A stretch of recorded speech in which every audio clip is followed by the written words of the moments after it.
Hi students, welcome to Nidhigal IAS Academy. So video வந்து நாளைக்கு உங்களுக்கு மனமார்ந்த நன்றிகள் தெரிவித்துள்ள. So நம்ம இந்த வீடியோல என்ன பார்க்க போறோம்னு பாத்தீங்கன்னா எஸ்ஏ எக்ஸாம்ல நம்ம இந்த வீடியோல பார்க்க போற கேள்விகள் கண்டிப்பா வரும். எப்படி நம்ம சொல்றோம் பாத்தீங்கன்னா எஸ்ஏ இதுக்கு முன்னாடி நடந்த क्वेश्चंसலாம் எடுத்துட்டு வந்து அத ஒரு மாடலா வச்சு சோ அதுல இருந்து எப்படிலாம் கேள்விகள் கேட்கலாம் அப்படி நம்ம பார்த்துட்டு இருக்கோம். சோ அந்த விதத்துல உளவியல் சைக்காலஜியும் பார்க்கறோம், பொது அறிவு ஜிஎஸ் பார்க்கறோம். இன்னைக்கு பொது அறிவு டே 10 சரிங்களா? சோ நம்மளோட டார்கெட் 140 அடிக்கணும்னு சொல்றதான். So 140 அடியும் நீங்க படிச்சாதான் உங்களால ஒரு 130 ஆக எடுக்க முடியும் சரிங்களா? அதான் நம்ம போற வீடியோஸை கண்டினியூஸா பார்த்தாலே கண்டிப்பா உங்களால இந்த டார்கெட் வந்து அடிக்க முடியும் சரிங்களா? இப்போ நம்ம வீடியோக்குள்ள போயிடலாம். ரைட். So first question பாருங்க, இது போன வருஷத்துல கேட்ட எஸ்ஏ क्वेश्चन தான் சரிங்களா? ரெண்டு ஸ்டேட்மென்ட் கொடுத்திருக்காங்க. ஸ்டேட்மென்ட் 1ல என்ன கொடுத்திருக்காங்க? நிதி Aayog is a think tank அப்படி கொடுத்திருக்காங்க. அடுத்து வந்து பாத்தீங்கன்னா it replaced planning commission of India அப்படி சொல்லிருக்காங்க. ஓகேவா? அதாவது நிதி ஆயோக் அப்படின்றது ஒரு சிந்தனை குழு, இந்தியாவின் திட்டக்குழுவுக்கு பதிலாக உருவாக்கப்படுதுன்னு சொல்றாங்க. கரெக்ட் தான் சரிங்களா? ஏன்னா நிதி ஆயோக் அப்படின்றது திங்க் டேங்க், சோ சிந்தனை குழு அப்படின்னு சொல்றது ரைட் தான். அதே மாதிரி பிளானிங் கமிஷன் வந்து பாத்தீங்கன்னா நிதி ஆயோக் வந்து பாத்தீங்கன்னா ஆமா அதுக்கு பதிலாக கொண்டு வந்ததுதான். Correct. Is headed by the president of இந்தியான்னு சொல்றாங்க. தப்பு. ஓகேவா? பிரசிடென்ட் வந்து இதுக்கு ஹெட் இல்ல. இட் ஹஸ் எஸ்டாப்லிஷ்ட் 2020 சொல்றாங்க. இதுவும் தப்பு. ஓகேவா? இது ஸ்டேட்மென்ட் 1 மட்டும் தான் கரெக்ட். ஸ்டேட்மென்ட் 2 அப்படிங்கிறது தப்பு. அப்ப ஆன்சர் வந்து 1 only கரெக்ட் தான் சரிங்களா? சிந்தனை குழு இந்தியாவின் திட்டக்குழுக்கு பதிலாக உருவாக்குறது கரெக்ட். ஓகேவா? அப்ப நிதி ஆயோக் பத்தி கேள்வி கேட்டிருக்காங்க. சோ இப்போ என்ன பண்ண போறேன்னா நிதி ஆயோக் பத்தி சேம் டைம் பிளானிங் கமிஷன் பத்தி ஒரு சில விஷயங்கள் சொல்றேன். அப்படி நீங்க நோட் பண்ணிக்கலாம் சரிங்களா? கவனிங்க. ரைட். சோ ஃபர்ஸ்ட் திட்டக்குழு எடுத்துக்கிட்டீங்கன்னா இந்த திட்டக்குழுங்கிறது என்னைக்கு வருதுன்னா 1950 மார்ச் 15. யாரால கொண்டு வரப்படுச்சுன்னா அப்போதைக்கு பிரதமரா இருந்த ஜவஹர்லால் நேரு அவர்களா. திட்டக்குழுவோட தலைவர் யாரு? பிரதமர். அப்ப முதல் திட்டக்குழுவோட தலைவர் யாருன்னா ஜவஹர்லால் நேரு தான். சோ இந்த திட்டக்குழு அப்படிங்கிறது என்ன பண்ணுன்னு பாத்தீங்கன்னா ஃபுல் அண்ட் ஃபுல் மத்திய அரசு சொல்றதுதான் மாநில அரசு கேட்கணும்ன்ற மாதிரி இருக்கும். அதாவது டாப் டு பாட்டம் அப்ரோச்சா இருக்கும். மேல இருந்து சொல்றத கீழே கேட்கணும் அந்த மாதிரி இருக்கும் திட்டக்குழு அப்படின்றது. புரியுதா? இந்த திட்டக்குழுங்கிறது என்ன பண்ணும்னா ஒரு 5 வருஷத்துக்கு ஒரு வாட்டி பிளான் போடும். சோ 5ஆம் தேதியில நடந்த திட்டக்குழுங்கிறவங்க தான் ஒரு 5 வருஷத்துக்கு ஒரு வாட்டி பிளான் போடுவாங்க. ஆனா இதுல அந்த ஒவ்வொரு 5 வருஷத்துக்கும் பிளான் போடுறப்ப இப்போ ஃபார் எக்ஸாம்பிள் முதல் 5ஆம் தேதியில விவசாயத்துக்கு முக்கியத்துவம் கொடுத்துருப்பாங்க. அப்ப அந்த விவசாய துறையில மட்டும் முக்கியத்துவம் கொடுக்குறது. ரெண்டாவது தொழிற்சாலைக்கு. அப்ப 5ஆம் எதுக்கு முக்கியத்துவம் கொடுக்குறாங்களோ அதையே ஃபுல் ஃபோக்கஸ்டா பண்ணுவாங்க. இதெல்லாம் தான் திட்டக்குழு. இப்ப இதுக்கு மாற்றா ஓகேவா வந்ததுதான் நிதி ஆயோக். இதுக்கு மாற்றா வந்ததுதான் நிதி ஆயோக். நிதி ஆயோகோட தலைவர் யாருன்னா பிரதமர் தான். நிதி ஆயோகோட தலைவர் யாருன்னா பிரதமர் தான். இந்த நிதி ஆயோக் வந்து பாத்தீங்கன்னா என்னைக்கு அறிவிக்கிறாங்கன்னா 2014 ஆகஸ்ட் 15 அறிவிக்கிறாங்க சரிங்களா? என்னைக்கு நிதி ஆயோக் வந்து தொடங்கப்படுதுன்னா 2015 ஜனவரி 1. 2015 ஜனவரி 1 அன்னைக்கு நிதி ஆயோக் வந்து பாத்தீங்கன்னா ஸ்டார்ட் பண்ணிருக்காங்க. சோ அறிவிச்சது 2014 ஆகஸ்ட் 15, தொடங்குனது 2015 ஜனவரி 1 நிதி ஆயோக். சோ இந்த நிதி ஆயோக் வந்து எப்படி இருக்கும்னா பாட்டம் டு டாப் அப்ரோச்சா இருக்கும். எல்லா மாநிலத்தோட கருத்தை கேட்டா மத்திய அரசு மாதிரி தான் திட்டம் போடும் நிதி ஆயோக்ல. சோ நிதி ஆயோக் அப்படிங்கிறது என்ன பண்ணும்னா அதாவது எஸ்டிஜி சஸ்டைனபிள் டெவலப்மென்ட் கோல் ஓகேவா? நீடித்த வளர்ச்சி இலக்குகள் அப்படிங்கிற பேர்ல வருஷம் இண்டெக்ஸ் ரிலீஸ் பண்ணுவாங்க. அத பாத்தீங்கன்னா கல்வி இந்த மாதிரி ஒண்ணா எடுத்து அதோட மேல எந்த ஸ்டேட் வந்து டாப் அப்படின்னு சொல்லுவாங்க. இப்போ உதாரணத்துக்கு கேரளா முதல்ல தமிழ்நாடு 2வது இருக்குன்னு வச்சுக்கோங்க. இந்த மாதிரி வருஷம் ரிலீஸ் பண்ணுவாங்க. அப்படி ரிலீஸ் பண்ணி என்ன பண்ணுவாங்கன்னா அந்த ஸ்டேட்ஸ்க்கு நடுவுல ஒரு போட்டியை உண்டாக்குவாங்க. அப்ப நான் முதலிடம் வரணும்னு கேரளா போராடுவோம், நாம முதலிடம் வரணும்னு தமிழ்நாடு போராடுவோம். அதாவது ஒரு ஸ்டேட்டும் அப்படியே வளர்ந்துடும். ஓகேவா? அது வந்து நிதி ஆயோக்ல பண்றது. இது வந்து நிதி ஆயோக்ல பண்ற விஷயம். அதே மாதிரி திங்க் டேங்க் ஆஃப் இந்தியா நிதி ஆயோக் சொல்லுவாங்க. நிதி ஆயோக் வந்து ஒரு சிந்தனை குழு. சோ நிதி ஆயோகோட தலைவர் யாரு? பிரதமர் தான். சோ நிதி ஆயோக்ல யார் வந்து பாத்தீங்கன்னா இருப்பாங்க அப்படின்னு பாத்தீங்கன்னா எல்லா மாநிலத்தோட சிஎம் உறுப்பினரா இருப்பாங்க. அப்ப எல்லா யூனியன் பிரதேசத்தோட கவர்னரும் வந்து பாத்தீங்கன்னா உறுப்பினர்களா இருப்பாங்க. சோ இதெல்லாம் திட்டக்குழு நிதி ஆயோக் பத்தின பாயிண்ட்ஸ். சோ இதுல கேள்வி கேட்டிருக்காங்க அப்படிங்கறப்ப இதுல இருந்து நம்ம பார்த்துட்டோம். ஓகே. சோ திரும்ப அந்த क्वेश्चन பார்க்கலாம். சோ இப்போ பாருங்க இஸ் a think tank கொடுத்தா கரெக்ட். பிளானிங் கமிஷன் ரீப்ளேஸ் பண்ணிச்சு கரெக்ட். ஆனா ஹெட்டட் பை தி பிரசிடென்ட்ன்றாங்க. குடியரசுத் தலைவர் இல்ல பிரதமர் தலைவர். நிதி ஆயோக் நீக்கப்பட்ட ஆண்டு எப்ப? 2015 ஜனவரி 1 2020 கொடுத்தாங்க. சோ 1 தான் கரெக்ட், 2 வந்து தப்பு. ஓகே. சோ ரெண்டாவது क्वेश्चन போறதுக்கு முன்னாடி எஸ்ஐக்கு நம்ம அகாடமில அட்மிஷன் போயிட்டு இருக்கு சரிங்களா? சோ எஸ்ஐக்கு அட்மிஷன் போயிட்டு இருக்கு. ஆன்லைன் டெஸ்ட் வந்தீங்கன்னா இதுல மொத்தமா 50 டெஸ்ட் கொடுக்குறோம். 7000க்கு மேற்பட்ட क्वेश्चंस கவர் ஆகும். ஃபீஸ் 999 தான். ஆன்லைன் கோர்ஸ் வந்தீங்கன்னா இந்த 50 டெஸ்ட் உங்க பேக்கேஜ் வந்துரும். டாபிக் வைஸ் டெஸ்ட் பேட்ச் வந்துரும். சைக்காலஜிக்கான கிளாஸ், அதுக்கான டெஸ்ட், அதுக்கான எக்ஸ்பிளனேஷன், ஜிஎஸ்ல 200க்கு மேற்பட்ட ரெக்கார்ட் வீடியோ கிளாसेस. இவ்வளவு விஷயங்கள் சேர்த்து ஃபீஸ் 299 தான். ஸோ இதில் எது ஜாயின் பண்ணுற மாதிரி இருந்தாலும் இந்த 3 நம்பர்ல எந்த நம்பர்கள் கான்டெக்ட் பண்ணி நீங்க ஜாயின் பண்ணிக்கலாம். ஸோ இன்ட்ரெஸ்ட் இருக்கிறவங்க ஜாயின் பண்ணிக்கோங்க. ஓகேவா? ரைட். இப்போ நெக்ஸ்ட் நம்ம ரெண்டாவது கொஸ்டின் போயிடலாம். ரெண்டாவது கொஸ்டின் கவனிங்க. ஸோ கொஸ்டின் பாருங்க, நாச்சியார் கோவில் எந்த உற்பத்தி பொருளுக்கு புவிசார் குறியீடு பெற்றுள்ளதுன்னு கேட்குறாங்க. ஸோ நாச்சியார் கோவில் வந்து எந்த பொருளுக்கு புவிசார் குறியீடு பெற்றுக்குன்னா குத்து விளக்குக்கு. ஓகேவா? ஸோ நாச்சியார் கோவில் எந்த உற்பத்தி பொருளுக்கு புவிசார் குறியீடு? புவிசார் குறியீடுனா ஜியோகிராஃபி இண்டெக்ஸ்னு சொல்லுவாங்க. ஓகேவா? GI டேக்னு சொல்லுவாங்க. ஸோ அது வந்து நாச்சியார் கோவில் வந்து எந்த உற்பத்தி பொருளுக்கு புவிசார் குறியீடு பெற்றுக்குன்னா குத்து விளக்குக்கு. அப்ப புவிசார் குறியீடு GI டேக்ல இருந்து கேள்வி கேக்குறாங்க. இப்போ இதுல இருக்க விஷயங்களை நம்ம பார்த்தலாம். கவனிங்க. மல்லிகைக்கு GI டேக் எந்த ஊர்னா மதுரை. மல்லிகை வந்து பாத்தீங்கன்னா மதுரை. அடுத்து வீணை வந்து பாத்தீங்கன்னா தஞ்சாவூர். சோ வீணைக்கான புவிசார் குறியீடு எந்த ஊர்லனா தஞ்சாவூர். சரிங்களா? அடுத்து மஞ்சள் வந்து பாத்தீங்கன்னா ஈரோடு. மஞ்சள் ஈரோடு. சோ புவிசார் குறியீடு பாத்தீங்கன்னா மல்லிகை வந்து மதுரை, வீணை வந்து தஞ்சாவூர், மஞ்சள் வந்து ஈரோடு, ஜவ்வரிசி வந்து பாத்தீங்கன்னா சேலம். ஜவ்வரிசி சேலம். அடுத்து வர்க்கி வந்து பாத்தீங்கன்னா ஊட்டி. சோ கேள்விப்பட்டிருப்பீங்க, ஊட்டி வர்க்கினே சொல்லுவாங்க. வர்க்கி வந்து பாத்தீங்கன்னா ஊட்டி. மிளகு வந்து பாத்தீங்கன்னா மலபார். மிளகு வந்து கேரளால இருக்கக்கூடிய மலபார். பட்டு வந்து பாத்தீங்கன்னா காஞ்சி. பட்டு வந்து காஞ்சி. சோ இதெல்லாம் வந்து பாத்தீங்கன்னா மிக முக்கிய புவிசார் குறியீடு பெற்ற பொருட்கள், அதோட இடங்கள். சரிங்களா? GI take. So GI take பத்தி ஒரு கேள்வி கேட்டுட்டாங்கன்ற பட்சத்துல நம்ம இதெல்லாம் பார்த்திருக்கோம். ஓகே. சோ வரப்போற எக்ஸாம்ல இதுல இருந்து கேள்வி கேட்க நிறைய வாய்ப்பு இருக்கு. சோ நாச்சியார் கோவில் எந்த உற்பத்தி பொருள் புவிசார் குறியீடு பெற்றது? குத்து விளக்கு. ஓகே. அடுத்த क्वेश्चन. மீ உயர் அதிர்வெண் பட்டைகளில் செயல்படும் கைபேசியில் குரல் தகவல் தொடர்பில் எந்த அலை பயன்படுதுன்னு கேக்குறாங்க. ரேடியோ அலையா, மைக்ரோ அலையா, பீட்டா கதிர்களா, ஒலி அலைகளா?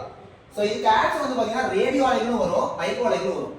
மீ உயர் அதிர்வெண் பட்டைகளில் செயல்படும் கைபேசியில குரல் தகவல் தொடர்புல ரேடியோ அலைகளும் வரும், மைக்ரோ அலைகளும் வரும். ஓகேவா? சோ இந்த அலைகள் கதிர்கள் ஒரு கேள்வி கேக்குறாங்க. எல்லாத்தையும் பார்த்தலாம். இப்போ எல்லாத்தையும் பார்த்தலாம். வீடியோ மட்டும் கரெக்டா கவனிங்க. வீடியோ மட்டும் கரெக்டா கவனிங்க. ஓகேவா? ஃபர்ஸ்ட் ரேடியோ அலைகள்னா என்ன சார் அப்படினா? ரேடியோ அலைகள், ரேடியோ வேவ்ஸ்னா என்ன பாத்தீங்கன்னா, இது வந்து பாத்தீங்கன்னா ஒரு மின்காந்த கதிர்வீச்சு. ரேடியோ அலைகள்ங்கிறது ஒரு மின்காந்த கதிர்வீச்சு. இந்த ரேடியோ அலைகளை பொறுத்த வரைக்கும் வெற்றிடத்துல லைட் இருக்குல, ஒளி, லைட் ஒளி, இந்த ஒளி லைட், லைட்டோட வேகம் உங்களுக்கு தெரியும், வேகமா இருக்கும். அந்த அளவுக்கு இந்த ரேடியோவோட வேகம் இருக்கும் எங்க? வெற்றிடத்துல. ஆனா பூமியில வளிமண்டலத்துன்னு பாத்தீங்கன்னா இந்த ரேடியோ அலைகளோட வேகம் இருக்குல்ல, அது மெதுவா தான் இருக்கும். புரியுதா? சோ வெற்றிடத்துல ஒளியோட வேகத்துக்கு ஈக்குவலா இருக்கும் ரேடியோ அலைகளோட வேகம். ஆனா பூமியில வளிமண்டலத்துல இந்த ரேடியோ அலைகளோட வேகம் கம்மியா தான் இருக்கும். சரிங்களா? இந்த ரேடியோ அலைகள் எங்கெல்லாம் பயன்படுதுன்னு பாத்தீங்கன்னா ரேடியோல பயன்படுது, தொலைக்காட்சியில பயன்படுது. சரிங்களா? ரேடியோ அலைகள் பத்தி. அடுத்து மைக்ரோ அலைகள். அடுத்து மைக்ரோ அலைகள். சோ மைக்ரோ அலைகள் அப்படின்னு எடுத்துக்கிட்டீங்கன்னா இந்த மைக்ரோ அலைகள் அப்படின்றது செயற்கைக்கோளோட தொலைத்தொடர்பு, ராடார் சாதனங்கள்லாம் பயன்படும். மைக்ரோ அலைகள் அப்படின்றது செயற்கைக்கோள் தொலைத்தொடர்புல ராடார் சாதனங்கள்லாம் பயன்படும். அடுத்து பாத்தீங்கன்னா பீட்டா கதிர்கள்.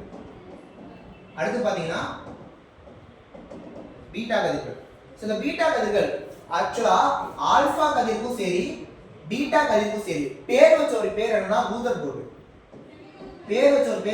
ரூதர்போர்ட். சோ ஆல்பா கதிர்க்கும் பீட்டா கதிர்க்கும் பேர் வச்சவங்க யாரு? ரூதர்போர்ட். ஓகேவா? அதே மாதிரி இந்த பீட்டா கதிர் பொறுத்த வரைக்கும் அதிக ஊடுருவும் ஆற்றல் இருக்கும். ஓகேவா? அதிக ஊடுருவும் ஆற்றல் உள்ள பீட்டா துகள்களோட சுழற்சி தான் பீட்டா கதிர்னு சொல்றது. ஓகேவா? அதுக்கு பேர் தான் பீட்டா கதிர் அப்படின்னு சொல்லுவாங்க. நெக்ஸ்ட் ஒலி அலைகள்.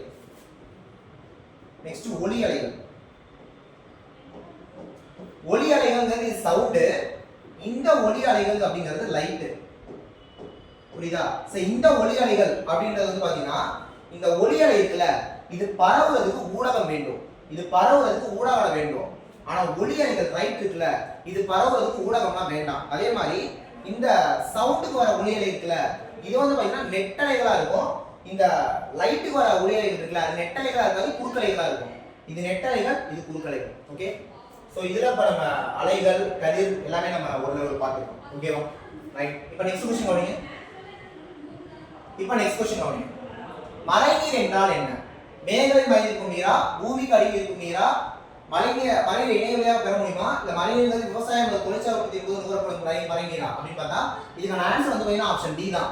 மழைநீர் அப்படிங்கிறது விவசாயம் அல்லது தொழிற்சாலை உற்பத்தியின் போது நுகரப்படும் நீர் தான் மழைநீர் அழைக்கப்படுகிறது. நம்ம பயன்படுத்தக்கூடிய எல்லா பொருட்களையுமே நீர் அப்படிங்கிற ஒரு விஷயம் இருக்குங்க. அந்த நீர் வந்து பாத்தீங்கன்னா கண்ணுக்கு தெரியாது. அந்த கண்ணுக்கு தெரியாம இருக்க நீருக்கு பேர் தான் மழைநீர் அப்படின்ட்டு பேரு. ஓகேவா?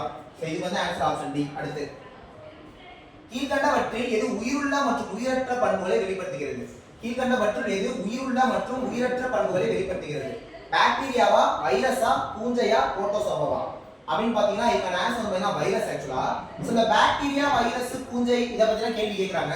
சோ இதுல இருக்கக்கூடிய விஷயங்களை நம்ம என்ன பண்ணலாம் பார்த்தறலாம். சோ இதுல இருக்கக்கூடிய விஷயங்கள்லாம் பார்த்தறலாம். கவனிங்க. சோ ஃபர்ஸ்ட் பாக்டீரியா அப்படி எடுத்துட்டோம்னா பாக்டீரியா அப்படி எடுத்துட்டீங்கன்னா பாக்டீரியான் அப்படிங்கிற கிரேக்க சொல்ல தான் பாக்டீரியாங்கிற வார்த்தை வந்திருக்கு. பாக்டீரியான் அப்படிங்கிற கிரேக்க சொல்ல தான் பாக்டீரியா அப்படிங்கிற வார்த்தை வந்திருக்கு. இந்த பாக்டீரியான் அப்படின்னா என்ன அர்த்தம்னா சிறு குச்சின்னு அர்த்தம். சிறு குச்சின்னு அர்த்தம். அர்த்தத்துக்கு மாதிரியே பாக்டீரியா அப்படிங்கிறது ரொம்ப சின்னதா இருக்கும், நுண்ணிய அளவுல இருக்கும். அதை வந்து பாத்தீங்கன்னா மைக்ரோஸ்கோப் வழியா தான் பார்க்கவே முடியும் பாக்டீரியா அப்படிங்கிறது. ஓகேவா? இந்த பாக்டீரியா தான் வந்து பாத்தீங்கன்னா இறந்த தாவரங்கள், விலங்குகள்லாம் வந்து பாத்தீங்கன்னா அதாவது எப்படி சொல்றது அதெல்லாம் அழுக செய்யறது என்னது பாக்டீரியா தான். இதனால பாக்டீரியாவை இயற்கை துப்புரவாளர்கள்னு சொல்லுவாங்க. இதனால பாக்டீரியாவை இயற்கை துப்புரவாளர்கள் அப்படின்னு சொல்லிட்டு சொல்லுவாங்க. ஓகேவா? Next virus. வைரஸ் நம்ம எல்லாத்துக்குமே தெரியும். மனுஷனுக்கு சளி நோய்களை உண்டாக்குறது எல்லாமே வைரஸ் தான். புரியுதா? சோ வைரஸ் பத்தி உங்களுக்கு தெரியும். சரிங்களா? சோ வைரஸ் பத்தி உங்களுக்கு தெரியும். வைரஸ் தான் என்னது மனுஷனுக்கு நோய் நிறைய உண்டாக்குது. இந்த வைரஸ்ல நிறைய வகைகள் இருக்கு. சோ வைரஸ் வந்து பாத்தீங்கன்னா நிறைய வகைகள் இருக்கு. பேண்டமிக் அப்படிங்கறதெல்லாம் வைரஸ் வந்து ஒரு வகை தான். பேண்டமிக் அப்படின்னா உலகம் முழுக்க பரவுற வைரஸ் தான் வந்து பாத்தீங்கன்னா பேண்டமிக் வைரஸ் சொல்லுவாங்க. சோ வைரஸ் பத்தி உங்களுக்கு தெரியும். நெக்ஸ்ட் பாத்தீங்கன்னா பூஞ்சை. சோ பூஞ்சை அப்படிங்கிறது என்னன்னு பாத்தீங்கன்னா இந்த பூஞ்சை வந்து பாத்தீங்கன்னா தாலோஃபைட்டா பிரிவை சேர்ந்தது. பூஞ்சை என்பது தாலோஃபைட்டா பிரிவை சேர்ந்தது. பூஞ்சை என்பது தாலோஃபைட்டா பிரிவை சேர்ந்தது. அடுத்து புரோட்டோசோவா. அடுத்து புரோட்டோசோவா. இந்த புரோட்டோசோவானா என்ன அர்த்தம் பாத்தீங்கன்னா மூத்த விலங்குன்னு சொல்லுவாங்க, இல்லனா முதல் உயிரின்னு சொல்லுவாங்க. ஏன்னா இதுல இந்த புரோட்டான் அப்படிங்கிற வார்த்தைக்கு என்ன அர்த்தம் பாத்தீங்கன்னா முதல்னு அர்த்தம். சோவா அப்படின்னா என்ன அர்த்தம்னா உயிரின்னு அர்த்தம். அப்ப புரோட்டோசோவானா முதல் உயிரின்னு சொல்லுவாங்க, மூத்த விலங்கு அப்படின்னு சொல்லுவாங்க. புரியுதா? சோ பாக்டீரியா, வைரஸ், இந்த புரோட்டோசோவா, பூஞ்சை பத்திலாம் ஓரளவு பார்த்துருக்கோம். ரைட். இப்போ நெக்ஸ்ட் क्वेश्चन கவனிங்க. ரத்த வகைப்பாட்டை கண்டுபிடித்தவர் யார்? ரத்த வகைப்பாட்டை கண்டுபிடித்தவர் யாருன்னா ஆன்சர் வந்து லான்ஸ்டெய்னர். ரத்த வகைப்பாட்டை கண்டுபிடிச்சது யாரு? லான்ஸ்டெய்னர் தான். சோ ரத்தத்தை பத்தி படிக்கக்கூடிய படிப்புக்கு என்ன பேருனா ஹெமட்டாலஜி அப்படின்னு பேரு. ரத்தத்தோட சுவை வந்து பாத்தீங்கன்னா உப்புத்தன்மை. அதாவது மனிதனோட உடம்புல ஓகேவா மனித உடம்புல ரத்தத்தோட pH மதிப்பு எவ்வளவுன்னு பாத்தீங்கன்னா 7.30 இருந்து 7.40. புரியுதா? ரத்தம் அப்படிங்கிறது வந்து பாத்தீங்கன்னா பிளாஸ்மா 55% வச்சிருக்கும். ரத்த உயிரணுக்கள் 45% இருக்கும். ரத்தத்துல பிளாஸ்மா அப்படிங்கிறது 55% இருக்கும்.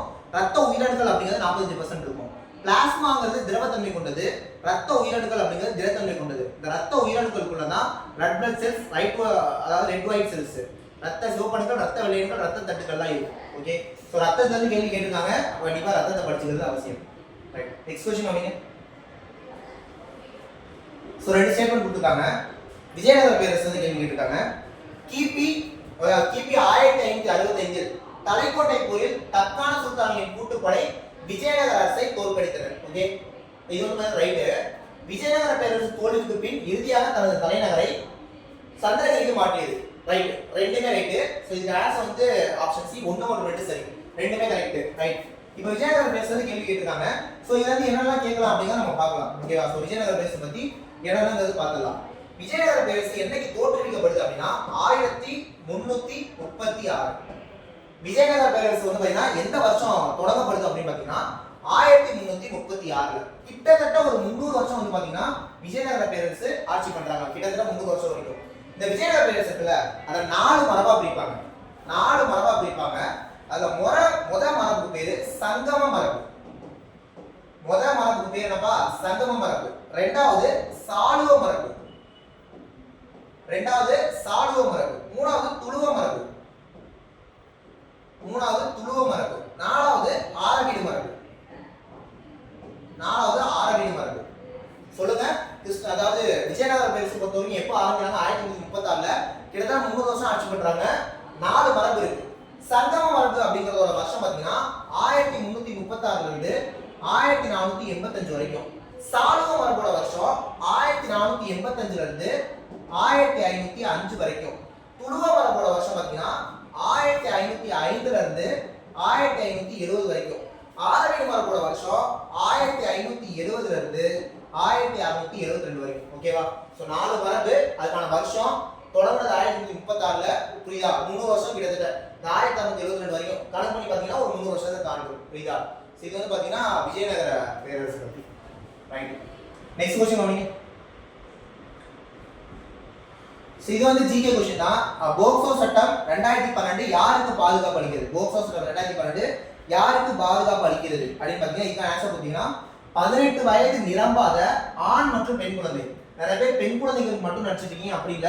18 வயது நிரம்பாத ஆண் மற்றும் பெண் குழந்தை ரெண்டு பேருக்குமே தான் போக்சோ சட்டம் இருக்கு. சோ போக்சோ சட்டம் 2012 யாருக்கு பாதுகாப்பு அளிக்கிறது? 18 வயது நிரம்பாத ஆண் மற்றும் பெண் குழந்தைக்காக. ரைட். Next question. பினாப்தலின் ஒரு நிறங்காட்டி இது கார கரைசலில் கொடுக்கும் நிறம் என்னன்னு கேக்குறாங்க. பினாப்தலின் ஒரு நிறங்காட்டி இது கார கரைசல்ல கொடுக்கக்கூடிய நிறம் என்னன்னு கேக்குறாங்க. சோ இதுக்கான ஆன்சர் ஆப்ஷன் டி இளஞ்சிவப்பு. சோ காரம் அமிலத்துல இருந்து கண்டிப்பா கேள்வி கேக்குறாங்க. சோ இதுல இருக்கக்கூடிய விஷயங்கள் அப்படியே பார்த்தறலாம். கவனிங்க. இதுல இருக்கக்கூடிய விஷயங்கள் பார்த்தறலாம். கவனிங்க. சோ காரம் அப்படி நீங்க எடுத்துக்கிட்டீங்கன்னா காரங்களோட வகைப்பாடுகள் அப்படின்னு எடுத்து பாத்தீங்கன்னா அயனியாதல் அடிப்படையில காரம் இருக்குல, அது அயனியாதல் அடிப்படையில வன்காரம் மென்காரம் ரெண்டா பிரிப்பாங்க. வன்காரம் மென்காரம் அப்படின்னு ரெண்டா பிரிப்பாங்க காரத்தை அயனியாதல் அடிப்படையில. ஓகேவா? நெக்ஸ்ட் அமிலமலை. அமிலமலையில என்னென்ன அமிலங்கள் இருக்கும் அப்படின்னு பாத்தீங்கன்னா சல்பியூரிக் அமிலமும் நைட்ரிக் அமிலமும் இருக்கும். அமிலமலையில சல்பியூரிக் அமிலமும் நைட்ரிக் அமிலமும் இருக்கும். கண்ணாடியை கரைக்க எந்த அமிலம் பயன்படுது அப்படின்னு பாத்தீங்கன்னா கண்ணாடியை கரைக்க எந்த அமிலம் பயன்படுதுன்னா ஹைட்ரோப்ளூரிக் அமிலம். ஹைட்ரோப்ளூரிக் அமிலம். சோ கண்ணாடியை கரைக்க எந்த அமிலம் பயன்படுது எக்ஸாம்ல கேட்டாங்கன்னா ஆன்சர் ஹைட்ரோப்ளூரிக் அமிலம். புரியுதா? கண்ணை சுத்தப்படுத்த நம்ம கண் இருக்குல்ல, அந்த கண்ணை சுத்தப்படுத்த எந்த அமிலம் பயன்படுது அப்படின்னு கேட்டாங்கன்னா போரிக் அமிலம். போரிக் அமிலம். அமிலமலையில் என்னென்ன அமிலம் இருக்குன்னா சல்பியூரிக் அமிலம் நைட்ரிக் அமிலம். கண்ணாடியை கரைக்க எந்த அமிலம் பயன்படுதுன்னா ஹைட்ரோப்ளூரிக் அமிலம். கண்ணை சுத்தப்படுத்த எந்த அமிலம் பயன்படுதுன்னா போரிக் அமிலம். புரியுதா? சோ அமிலங்கள் காரங்கள் படிச்சுக்கோங்க, கண்டிப்பா அது வந்து கேள்வி கேட்பாங்க. ரைட்டா? ரைட். So next question. 1773 நிகழ்ந்த பாஸ்டன் தேநீர் விருது எந்த நாட்டு விடுதலை போருடன் தொடர்புடையது? சோ இதுக்கான ஆன்சர் என்ன பாத்தீங்கன்னா ஆப்ஷன் சி அமெரிக்கா. ஓகேவா? சோ எஸ்ஐல ப்ரீவியஸ் இயர்ல क्वेश्चनல கேட்டிருந்ததுல ஜிஎஸ் क्वेश्चंस ஹிஸ்டரி சயின்ஸ்லாம் கலந்து பார்த்திருக்கோம். நான் ஜஸ்ட் அந்த क्वेश्चन மட்டும் சொல்லாம அதுக்கு ரிலவெண்டா இருக்கக்கூடிய பாயிண்ட்ஸ் எல்லாமே சொல்லிருக்கேன். கண்டிப்பா இந்த வீடியோ உங்களுக்கு யூஸ்ஃபுல்லா இருக்கும்னு நினைக்கிறேன். இதே மாதிரி நம்ம ஜிஎஸ் சைக்காலஜி ஜிஎஸ் சைக்காலஜின்னு தொடர்ந்து வீடியோஸ் போடுவோம். கண்டிப்பா பாருங்க. எஸ்ஐ எக்ஸாம்ல நீங்க கண்டிப்பா பாஸ் பண்ணிடுவீங்க. புரியுதா? சோ வீடியோ முடிக்கிறதுக்கு முன்னாடி எஸ்ஐக்கு நம்ம அகாடமில அட்மிஷன் போயிட்டு இருக்கு. சரிங்களா? இது பாத்தீங்கன்னா ஃபீஸ் டேட் ஸ்டார்டிங்னு சொல்லிருப்பேன். ஆன்லைன் டெஸ்ட் வந்தீங்கன்னா இதுல மொத்தமா 50 டெஸ்ட் 7000க்கு மேற்பட்ட क्वेश्चंस கவர் ஆகும். ஃபீஸ் வெறும் 29 தான். ஆன்லைன் கோர்ஸ் வந்தீங்கன்னா இந்த 50 டெஸ்ட் கொண்ட பேக்கேஜ் வந்துரும். Topic wise test batch, psychology class, அதுக்கான டெஸ்ட், அதுக்கான எக்ஸ்பிளனேஷன், ஜிஎஸ்ல 200க்கு மேற்பட்ட ரெக்கார்டட் வீடியோ கிளாसेस. இவ்வளவு விஷயங்கள் சேர்த்து ஃபீஸ் வெறும் 229 தான். இதுல எது வேணாலும் ஸ்கிரீன்ல தெரிய இந்த 3 நம்பர் கான்டாக்ட் பண்ணி ஜாயின் பண்ணிக்கோங்க. கண்டிப்பா எஸ்ஏ எக்ஸாம்ல நம்மளால கிளியர் பண்ண முடியும். நெக்ஸ்ட் ஒரு முக்கியமான வீடியோல பார்க்கலாம். Thank you.